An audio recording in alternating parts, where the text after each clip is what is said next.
Bueno, arranquemos.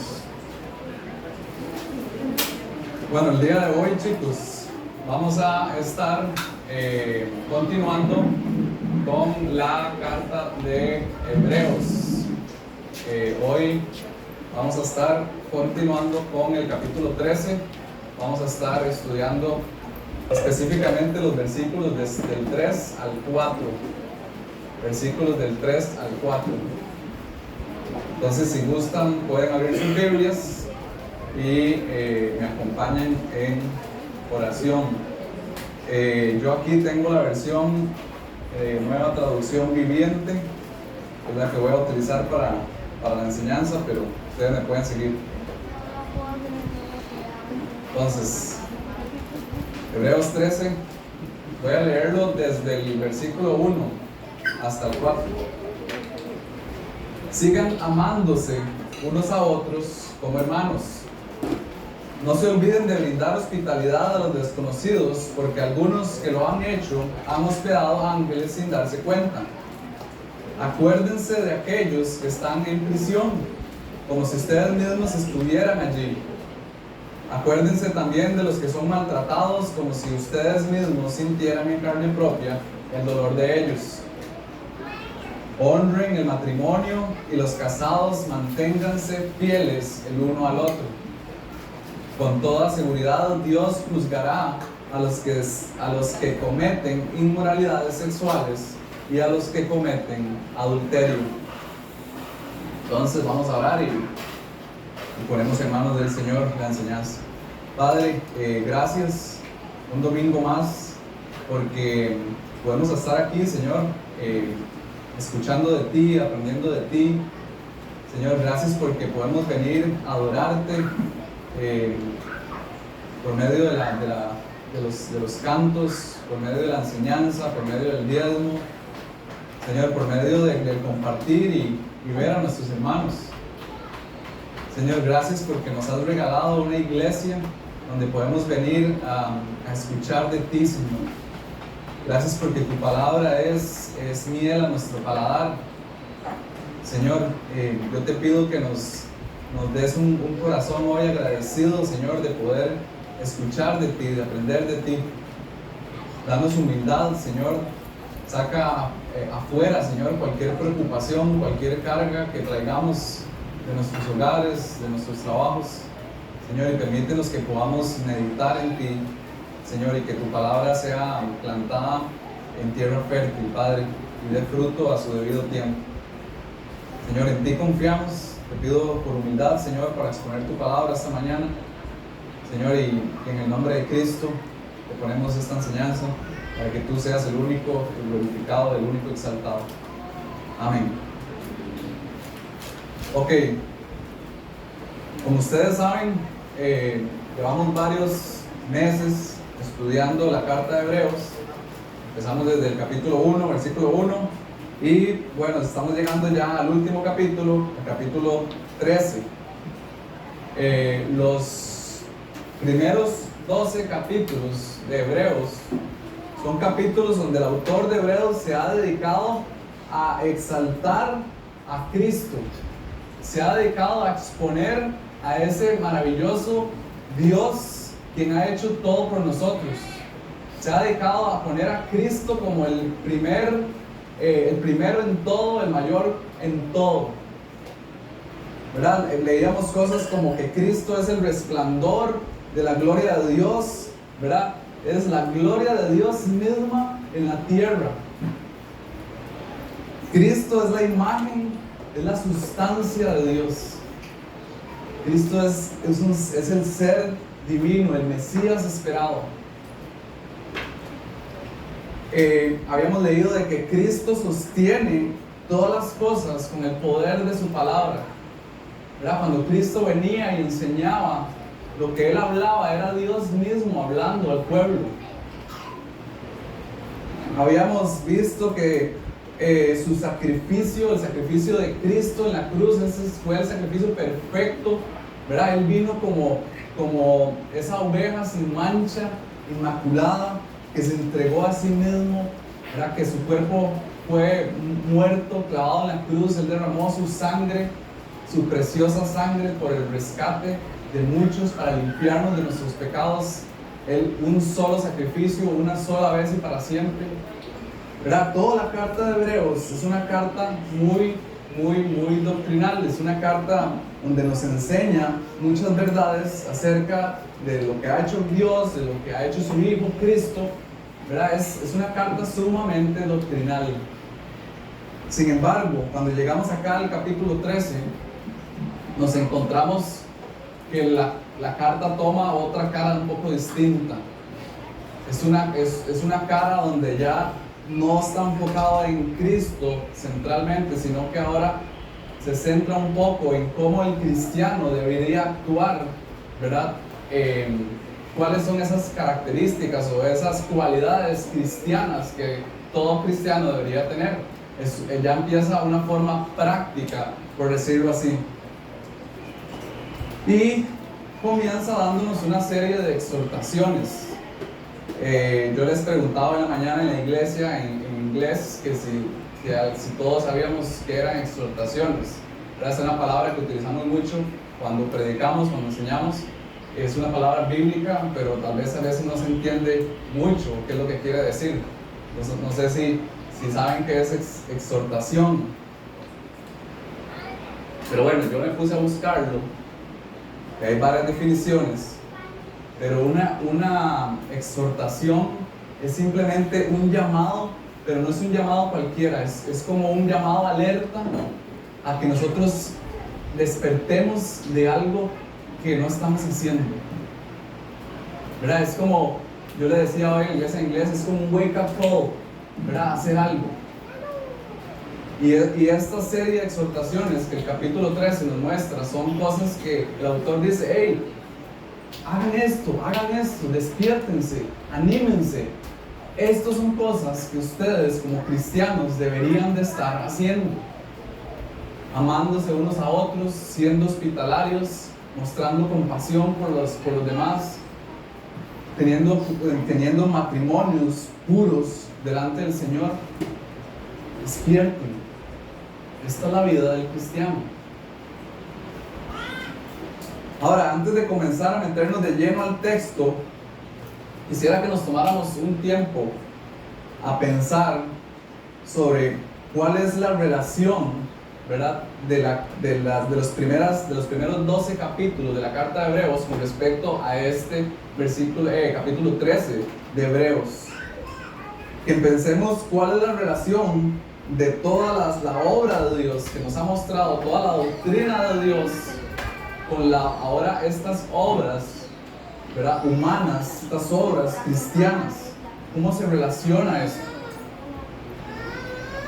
Y lo pongo así porque si nosotros perdemos de vista los 12 capítulos y abrimos la Biblia y empezamos a leer el capítulo 13 sin tomar en cuenta todos los 12 capítulos, podemos caer en un error. Podemos caer en el error de que esto son obras que nos llevan a salvación.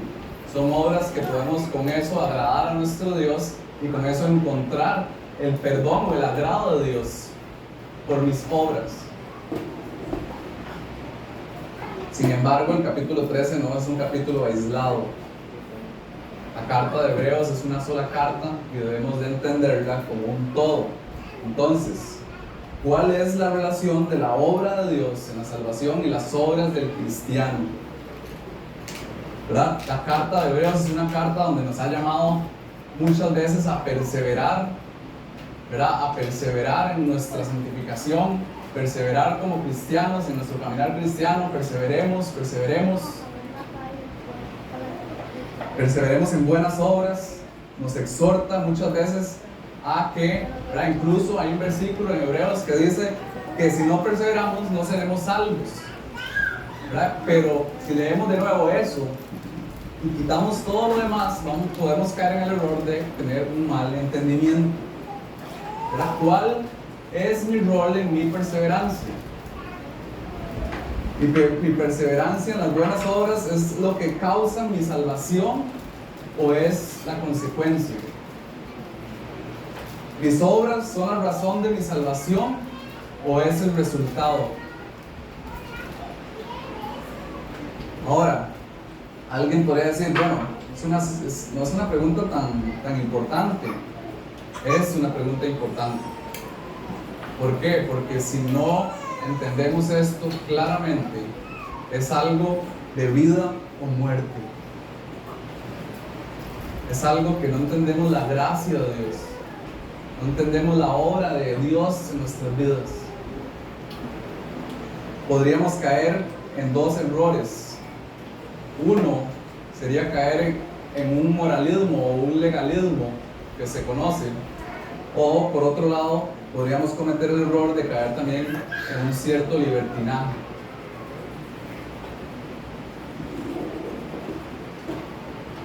Tenemos que entender esto claramente. Ahora, no queremos caer en el legalismo pensando que nuestras obras pueden colaborar con Dios en nuestra salvación. Pensar que somos salvos por nuestras obras. Pero por otro lado, no queremos caer en el libertinaje pensando que nuestras obras son irrelevantes, no tienen ningún valor.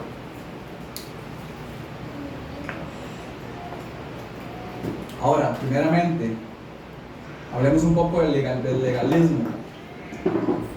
Sería absurdo, si lo pensamos en términos bíblicos, pensar que nuestras obras juegan un papel en la salvación de la obra de Dios en nuestra salvación. ¿Verdad? Sería absurdo pensar que nuestras obras tienen algún valor para con Dios. Ese Dios que habla de nuestra salvación como algo de que, ¿verdad? Él comenzó desde la fundación del mundo. Algo de que Dios lo ideó en conforme al designio de su voluntad en su mente, el querer salvar a sus hijos, y que las obras que yo haga hoy determinen, ¿verdad?, lo que Dios vaya a decidir en mi salvación.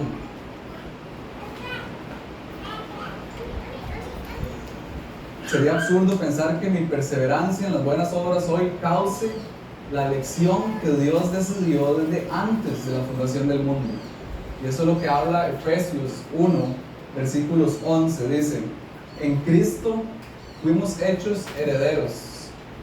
Fuimos predestinados según el plan de aquel que hace todas las cosas conforme al plan de su voluntad. Dios, como les decía, Dios nos conformó al designio de su voluntad, no la nuestra. Y cuando pensamos en nuestras obras, la Biblia enseña que nuestras obras están manchadas por el pecado. Dice la Biblia que nuestras obras son como trapos de inmundicia, son trapos contaminados, sucios, y así las ve Dios.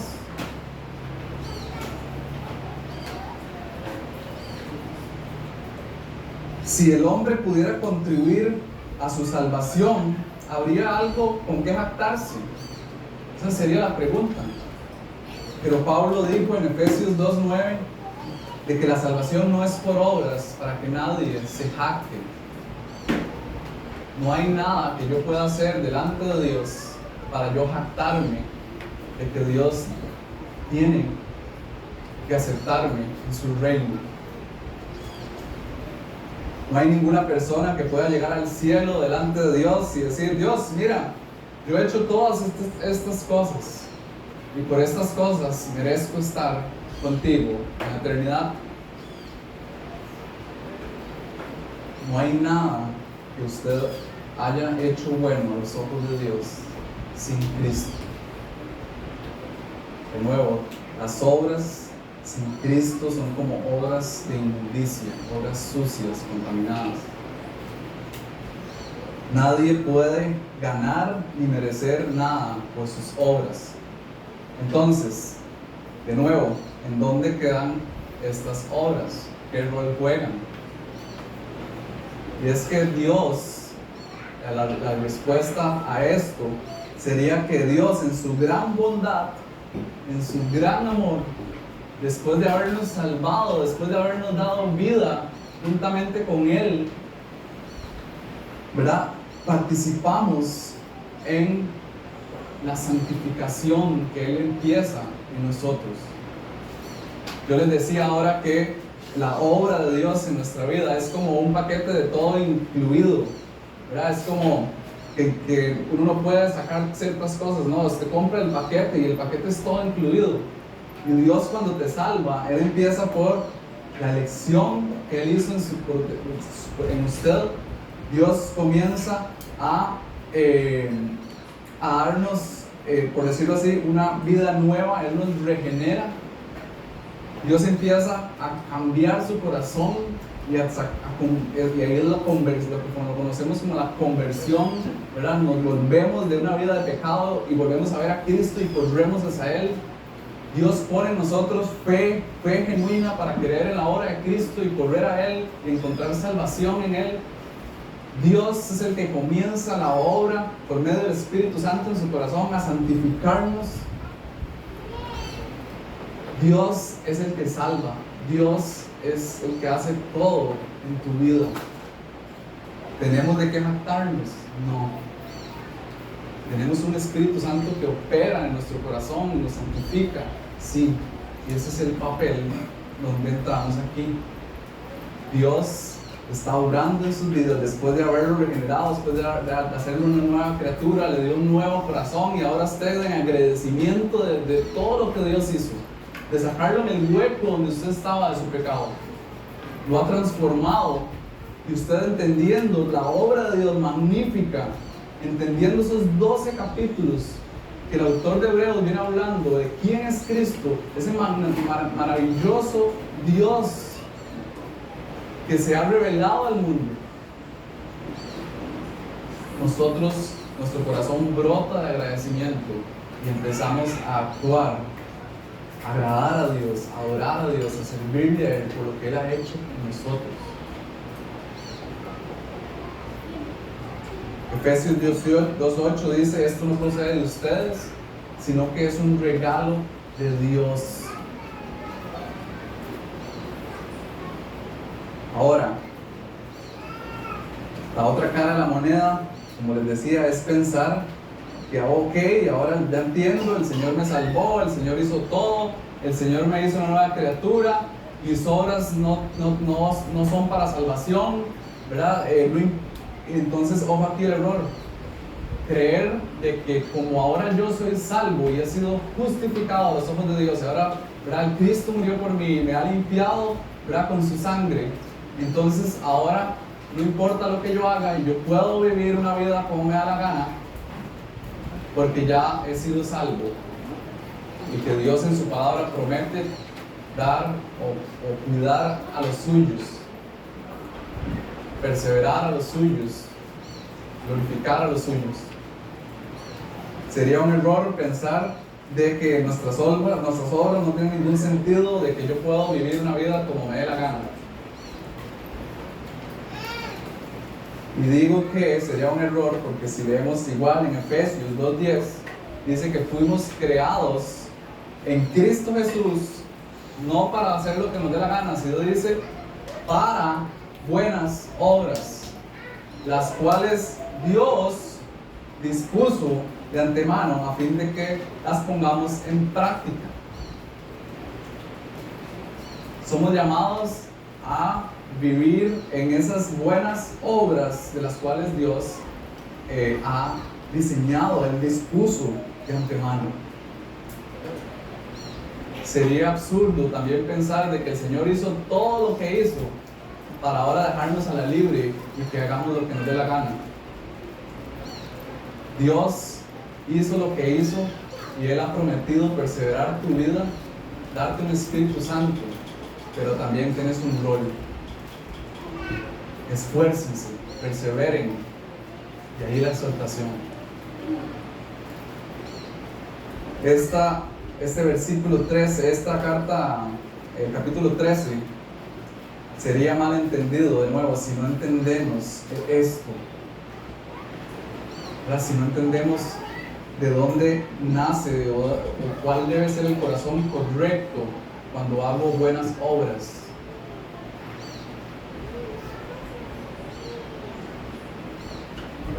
Yo me pregunto, Eso lo tengo en mi vida. Mi vida está dando evidencia de que soy una nueva criatura, de la cual Dios está obrando hoy en mi vida para buenas obras. O mi vida refleja una vida de vivir lejos como un cristiano.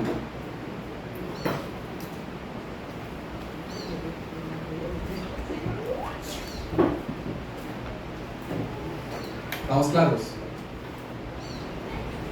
Ok. Espero no haber hecho un desorden. Ok. Bueno, ahora comencemos a estudiar un poco entonces Hebreos 13. Y bueno, les decía todo esto porque quería crear un panorama donde pusiéramos en claro el orden, ¿verdad? El orden de dónde nace ese corazón de querer servir, amar, ese corazón agradecido a Dios, de dónde viene, ¿verdad? Y eso sería imposible, ¿verdad?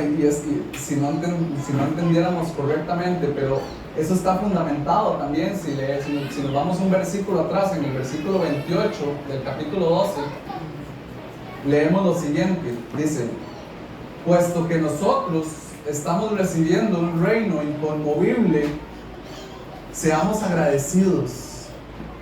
Inspirados por esta gratitud, adoremos a Dios como a Él le agrada, con temor reverente. Dios nos está dando esa obra increíble. Dios ha obrado de manera increíble en tu vida. Te ha mostrado a ese Cristo maravilloso, divino, Dios encarnado. Y no solo se queda hasta ahí, sino que dice que Él nos está preparando un reino inconmovible.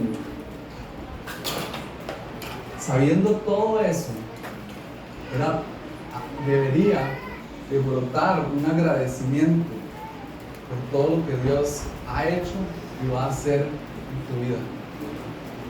Y con ese corazón de agradecimiento podemos exaltar ahora a Cristo, tener ese corazón de gratitud y querer adorarle a Él, querer servirle. Ahora, ¿cómo yo le sirvo? ¿Cómo yo puedo mostrar que amo al Señor? ¿Cómo yo puedo, ¿verdad?, honrarlo a Él con mi vida? Versículo capítulo 13. Amando unos a otros, siendo hospitalario, teniendo compasión por otros, viviendo en pureza, no codiciando. Versículo 5. Bueno, entendiendo un poco este contexto, podemos empezar con el primer, ya Dani nos había enseñado anteriormente los primeros dos versículos, y yo voy a hablar hoy sobre el versículo 3 y el versículo 4, que hablan sobre la compasión y la pureza en el matrimonio. Entonces, versículo 3: acuérdense de aquellos que están en prisión, como si ustedes mismos estuvieran allí. Acuérdense también de los que son maltratados, como si ustedes mismos sintieran en carne propia el dolor de ellos. Ahora, este versículo 3 comienza con esa palabra acuérdense, y esa expresión pareciera ser, ¿verdad?, de que esto era algo que estos hebreos estaban haciendo antes, habían estado haciendo por un tiempo, ¿verdad? Habían estado visitando a aquellos que estaban en prisión, pero probablemente lo habían dejado de hacer. Y el autor de Hebreos los exhorta a decirle: hey, no se olviden, acuérdense de esos presos. Es una exhortación.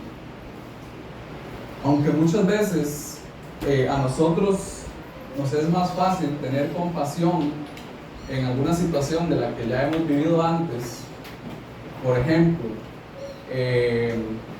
tal vez me es más fácil ayudar a alguien que está en necesidad cuando yo en ciertos momentos de mi vida he estado en una necesidad. Tal vez para mí sea más fácil tener compasión de alguien que tiene hambre cuando nosotros hemos también tenido hambre alguna vez. Sabemos lo que se siente. Saber lo que es estar en soledad cuando nosotros también hemos estado en momentos de nuestra vida donde hemos estado solos.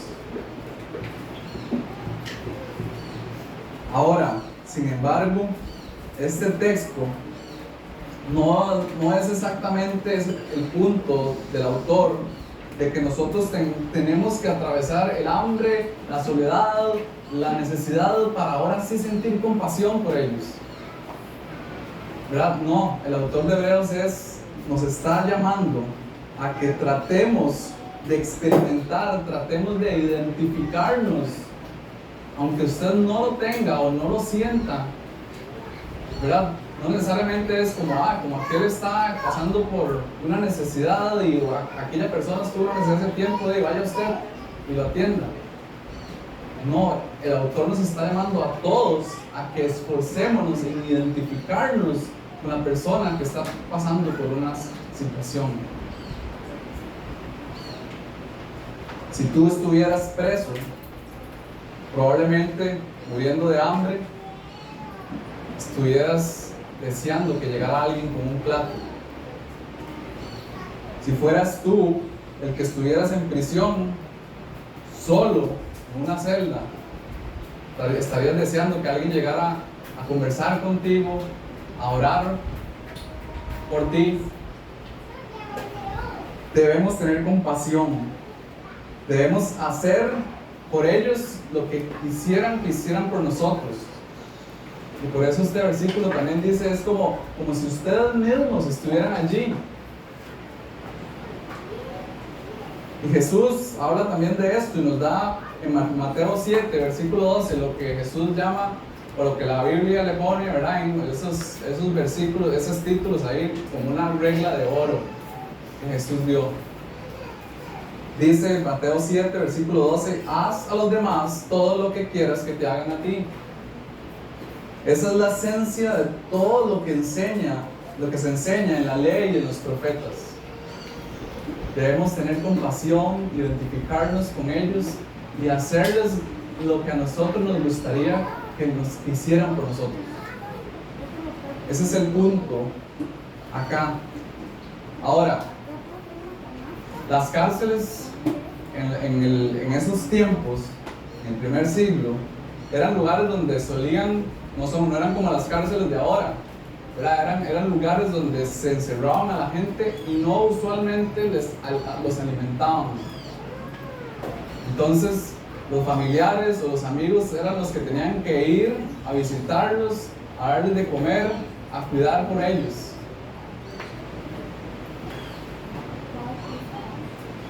Y esta carta llama a acordarse de aquellos que han sido presos, y muchos probablemente eran cristianos. Acordémonos que en el primer siglo hubo una persecución de cristianos y muchos de ellos terminaron presos por ser seguidores de Cristo.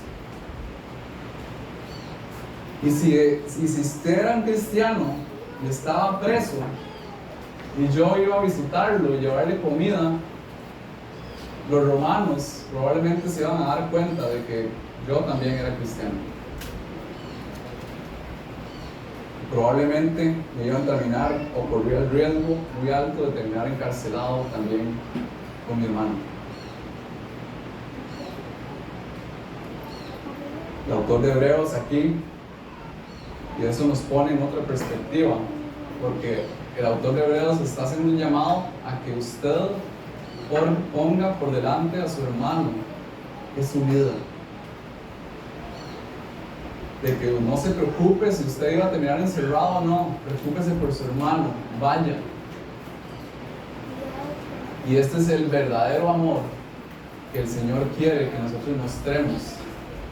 Y es que tiene toda la lógica y todo el sentido, porque Cristo eso fue lo que hizo por nosotros. Él no se estimó ser igual a Dios, sino que se hizo hombre y Él entregó su vida por amor a los que iban a creer en Él. Este es el tipo de amor que el Señor quiere que nosotros tengamos.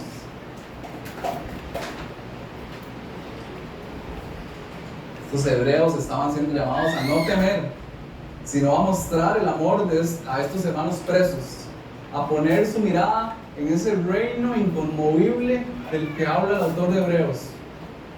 Sabían que su vida corría riesgo, pero ellos estaban siendo llamados a continuar esa tarea, a acordarse de esos presos, a perseverar en esa labor. Pablo entendía que lo peor que les podía pasar a estos hebreos era que probablemente eran encarcelados o muriendo. Pero eso era un tiquete directo a ese reino inconmovible.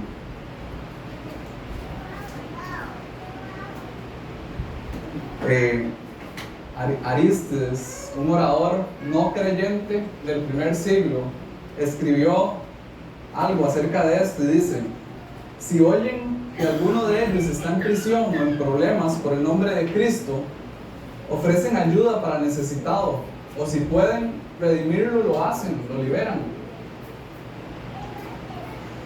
Encontré también, estudiando acerca de este texto, una confesión apostólica de los padres de la iglesia en los primeros siglos de la iglesia, y que pusieron un escrito que decía: si algún cristiano resulta por causa de Cristo condenado a las mazmorras por los impíos, las mazmorras eran las cárceles, no lo pases por alto, sino que lo obtenido por tu trabajo, sino que de lo obtenido por tu trabajo y sudor envíale algo para sustentarlo y para recompensar al soldado de Cristo. Todo el dinero recogido por el trabajo honrado, dirígelo y destínalo para la redención o liberación de los santos, rescatando así a los esclavos, cautivos, prisioneros, personas maltratadas y condenados por tiranos. Este era el tipo de amor a lo que estaban llamados en ese momento, y no creo que sea algo distinto al tipo de amor en que seamos llamados hoy a mostrar a nuestros hermanos. Ahora, cuando yo pienso en esto, yo pensaba en que no es algo, o por lo menos, yo no sé ustedes, pero por lo menos yo no tengo, no me acuerdo de alguien cristiano que haya sido encerrado, ¿verdad?, por seguir a Cristo, ¿verdad? O alguien que, ¿verdad?, yo no tengo a alguien cercano que yo sepa que esté en la cárcel. Ese es el punto. Pero lo que quería apuntar es que no solamente yo creo que este texto nos está llamando a una compasión a los presos, sino también dice más adelante a los maltratados, a los que están también, podríamos pensar, en necesidad. Entonces me puse a pensar una serie de cosas, y de hecho Don Máximo hoy en la iglesia en inglés dijo algo que es muy cierto, que no necesariamente el ser preso es estar dentro de unas barras de metal. Hay personas que están fuera de la cárcel, pero viven sus vidas como si estuvieran presos. Hay personas que están viviendo sus vidas en esclavitud a muchas cosas. No se sienten libres, se sienten atados a un montón de cosas. Y yo creo que eso nos abre el entendimiento, nos abre la baraja, por decirlo así, de cosas que nosotros podríamos hacer por otras personas. Yo pensaba también en personas que estaban o que están en un hospital solas, sin nadie que les visite, por días, semanas, meses. Pensaba en personas adultas que tal vez por su adultez ya no pueden ir a la iglesia y se sienten solos. Personas en necesidad económica. Y ese es el tipo de compasión que nosotros somos llamados a pensar, a ponernos ahí, a identificarnos con ellos.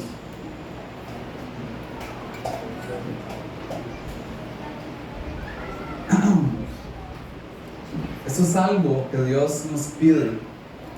En Mateo 25, Jesús estaba hablando de su reino y dice que en su reino, un día, el rey dividirá a los salvos y los pondrá a la derecha. Dice Mateo 25, versículo 34. Entonces dirá el rey a los que estén a su derecha: vengan ustedes a quien mi Padre ha bendecido, reciban su herencia, el reino preparado para ustedes desde la creación del mundo. Porque tuve hambre y ustedes me dieron de comer, tuve sed y me dieron de beber, fui forastero y me dieron alojamiento, necesité ropa y me vistieron, estuve enfermo y me atendieron, estuve en la cárcel y me visitaron. Y le contestaron los justos: Señor, ¿cuándo te vimos hambriento y te alimentamos, o sediento y te dimos de beber? ¿Cuándo te vimos como forastero y te dimos alojamiento, o necesitado de ropa y te vestimos? ¿Cuándo te vimos enfermo o en la cárcel y te visitamos? El rey le responderá: les aseguro que todo lo que hicieron por uno de mis hermanos, aún por el más pequeño, lo hicieron por mí. Ahora, la historia no termina ahí. Jesús expone la otra cara de la moneda y dice: luego dirán a los que estén a su izquierda: apártense de mí, malditos, al fuego eterno preparado para el diablo y a sus ángeles. Porque tuve hambre y ustedes no me dieron nada de comer, tuve sed y no me dieron nada de beber, fui forastero y no me dieron alojamiento, necesité ropa y no me vistieron, estuve enfermo y en la cárcel y no me atendieron. Ellos también contestarán: Señor, ¿cuándo te vimos hambriento o sediento, o como forastero, o necesitado de ropa, enfermo o en la cárcel y no te ayudamos? Él responderá: les aseguro que todo lo que no hicieron por el más pequeño de mis hermanos, tampoco lo hicieron por mí. Aquellos irán al castigo eterno y los justos a la vida eterna. Es una realidad de que esto va a pasar cuando el Señor venga, ¿verdad? Y de nuevo, ¿cómo está nuestro corazón hoy? ¿Quién estamos sirviendo? ¿Cómo está nuestra compasión? ¿Cómo está nuestra identificación con las personas en necesidad, maltratados? Yo pensaba en 3 maneras en las que nosotros podemos mostrar compasión a los demás. Y son maneras que tal vez son sencillas, ¿verdad? A veces yo pensaba en que muchas personas no tienen una necesidad económica, muchas personas no están en un problema de salud, no están presos, pero tal vez simplemente se sienten solos y ocupan una compañía, ocupan a alguien que simplemente esté ahí. Entonces, podemos darnos de nuestro tiempo a veces. Eso es mostrar compasión hacia otros. Pensaba también en alguna necesidad física o alguna ayuda económica. Sabemos de que hay personas que pueden estar en necesidad económica y ayudar en esa parte es mostrar compasión. De hecho, el Señor nos llama a ser generosos, a tener un corazón generoso. Y la última forma que pensaba que nosotros podemos mostrar compasión es, ¿verdad? Y pensaba en esto porque el apóstol Pablo, muchas veces él estaba preso, lejos, ¿verdad? No era tan fácil poder enviarle una plata para que fuera redimido y saliera a la cárcel, o poderle llevar alimento porque estaba lejos, pero él lo que decía en sus cartas era: oren por mí. La oración es una muestra también de poder compadecerse con los demás, identificarse con ellos.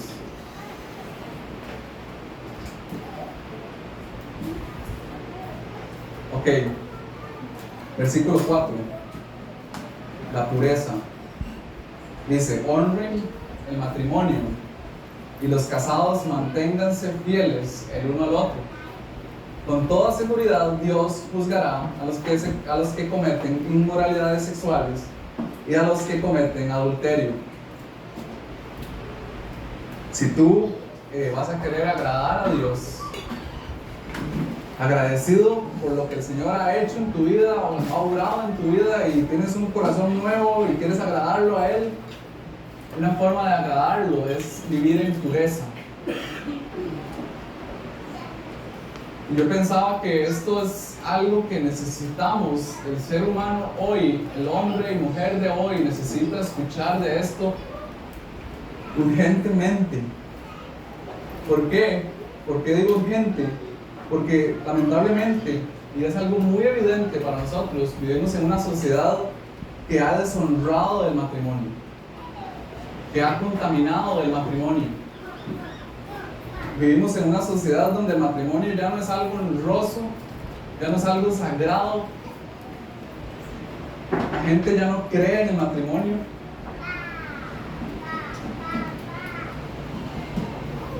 Y este versículo 4 no es un versículo solamente a huir del adulterio o a huir de la fornicación o de las inmoralidades sexuales. No es simplemente un llamado a huir, sino el punto del autor de Hebreos, lo que quiere apuntar el autor es que un cristiano debe anhelar vivir en pureza.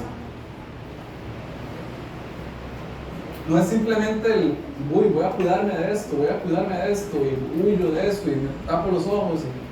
No, sino que el punto es que en nuestro corazón debe haber un deseo por anhelar esa pureza, a querer agradar a Dios, porque el matrimonio es algo honroso. El querer es serle fiel a mi esposa, porque así de esa forma puedo honrar al Señor.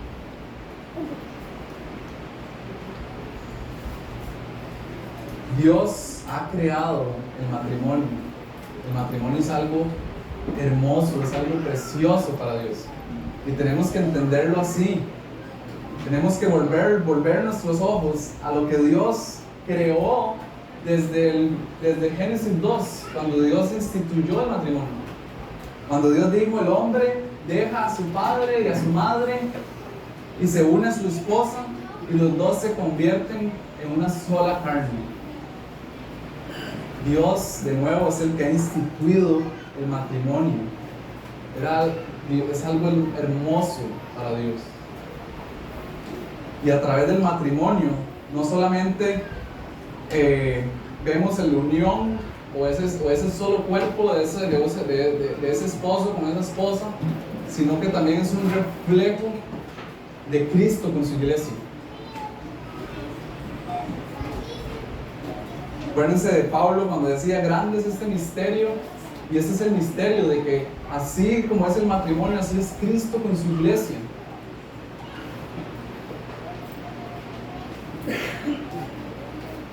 Ahora que tengo a dos niñas, como padre he estado un poco más sensible, ¿verdad? Y mi esposa y yo hemos estado un poco más sensibles o pensando un poco más en cómo cuidarles los ojos, ¿verdad? Porque vivimos en una sociedad que nos ataca y nos bombardea de tantas cosas inmorales, ¿verdad? Ver tele es complicado, encontrar una película sana es complicado. Inclusive mi esposa y yo a veces decimos, ¿qué? Noche de películas, y nos sentamos a buscar una película en Netflix, es difícil encontrar una película sana. A veces hasta nos cansamos y no terminamos viendo nada. Los programas están corrompidos. Es difícil encontrar periódicos que no tengan imágenes sexuales. La gente se viste para el mundo y sale sin pensar en cómo honro a Dios con mi vestimenta. Y ni qué decir de redes sociales y demás. Está demasiado bombardeado. De nuevo, vivimos en un mundo que nos ataca todos los días. Basta con salir a la calle y darse una vuelta y ver, ¿verdad?, demasiadas cosas. Ahora, no quiero ser muy explícito, ¿verdad?, ni entrar mucho en detalle, pero esto es un llamado, de nuevo, es una exhortación a que las parejas busquen o anhelen esa pureza, que busquen tener un tiempo para cultivar en su matrimonio, conocerse mutuamente, aprender a cuidarse uno al otro, de cómo agradar uno al otro. Y cuando leía el versículo 4, me gustó Me gustó en el versículo 4 cuando dice que el matrimonio sea honorable entre todos, dice el versículo 4. ¿Dónde está? Me perdí. Y los casados manténganse fieles uno al otro. Ahora, hay versiones que traducen esta parte de manténganse fieles uno al otro. Y dice así, que su lecho conyugal sea sin contaminación. Que su cama conyugal, de hecho en inglés lo traduce como your marriage bed, sea incontaminado, sea sin contaminación. Y yo lo pensaba, ¿verdad? Y yo decía, qué hermoso, porque no solamente el hecho de yo querer anhelar serle fiel a mi esposa, sino que todo cristiano y todo hombre debe anhelar cuidar su lecho. No estamos hablando de algo solamente físico, sino estamos hablando también de algo mental, ¿verdad? Yo voy a la cama, ¿verdad? El hombre o la mujer debe ir a la cama con un anhelo de querer cuidar su matrimonio, de irse hasta limpio mentalmente, de quitarse toda contaminación que estorba. Si pensamos en la infidelidad, muchas veces destruye, pero no solamente la infidelidad es algo, ¿verdad? Y Jesús lo expone, de que nosotros no solamente cometemos adulterio cuando caemos en adulterio, sino que cuando vemos inclusive a una mujer con deseo, estamos cometiendo adulterio. Y eso es porque contamina nuestras mentes. Y llevar al lecho una contaminación, ¿verdad? A través de las inmoralidades sexuales, a través de la pornografía, a través de películas que contaminan y bombardean nuestra mente, estamos contaminando nuestro lecho. Estamos llevando a la cama cosas que van a destruir. Estamos llevando a la cama cosas que vamos a poder ver que mi esposa ya no es lo suficiente y que ahora tengo que buscar otras cosas más afuera. Y no es casualidad que el siguiente versículo hable sobre el contentamiento. Yo creo que si nosotros vivimos con constante contaminación o fuera de la pureza, vivimos no contentos con lo que el Señor nos dio. La palabra de Dios dice, ¿verdad? Y llama al hombre a buscar contentamiento con la mujer que Él le ha dado. Y no ande buscando afuera lo que Él no ha dado.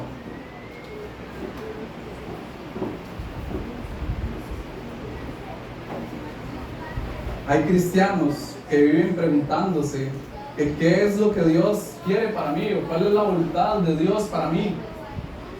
Pablo en 1 Tesalonicenses 4:3 en adelante habla muy directamente acerca de esto. Dice, la voluntad de Dios es que sean santos. Entonces aléjense de todo pecado sexual. Esta es la voluntad de Dios, que sean santos.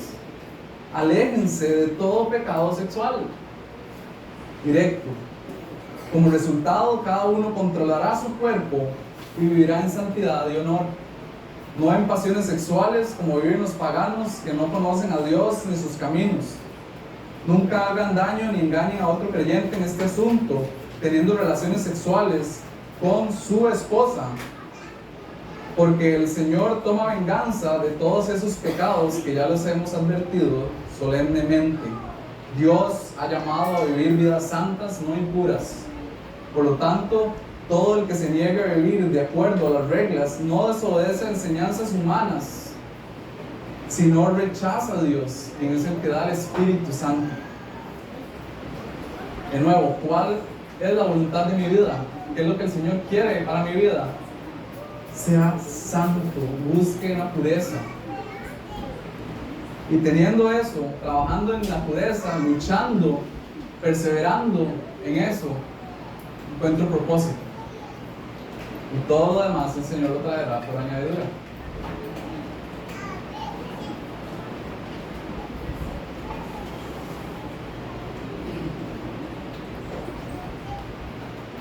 Ok.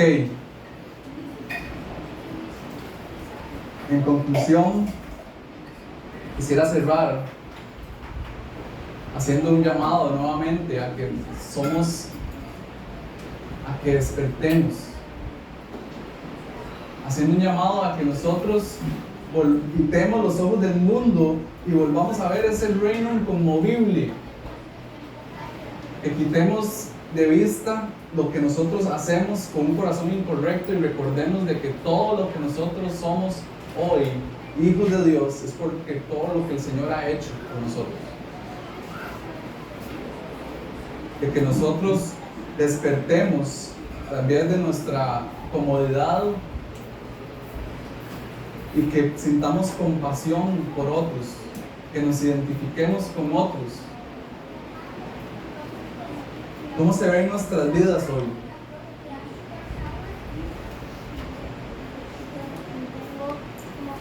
Nuestras vidas están llenas de gozo y contentamiento y querer servirle a Dios, agradecido por todo lo que Él ha hecho en mi vida, ¿o no? Yo pensaba de que una de las razones por cuales muchas personas no quieren nada con el Señor, o no creen en los cristianos, o no creen en Cristo, y no quieren escuchar nada y están cerrados, es porque muchas veces, y si usted indaga un poquito, puede ser que hayan tenido malas experiencias con cristianos. Porque muchas veces van a decir que es que los cristianos son unos hipócritas y que todo lo que predican no lo hacen. Yo quiero animarlos esta mañana a que usted no sea de eso. De que las personas puedan ver su vida y poder ver el amor fraternal, de que ustedes tienen un amor por los otros, inclusive por los desconocidos, mostrando la hospitalidad, sintiendo compasión por otros, siendo fieles a sus esposas, buscando la pureza.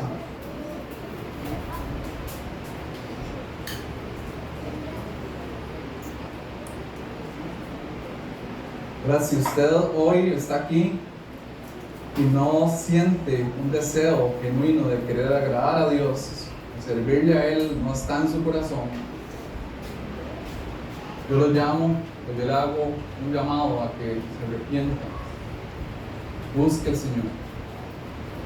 El Señor le va a dar una nueva vida, le va a dar un nuevo corazón. Usted va a vivir para Él. Pídele al Señor por misericordia y pídele al Señor que le deje ver su pecado. El Señor promete darnos vida, el Señor promete darnos un corazón agradable a Él, el Señor promete darnos un corazón agradecido a vivir para Él.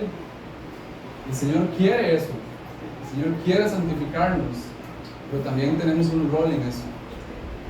La santificación no es solamente obra del Señor, sino también requiere también de nuestro trabajo y nuestra perseverancia. Luchemos por eso. Amén. ¿Preguntas? ¿Comentarios?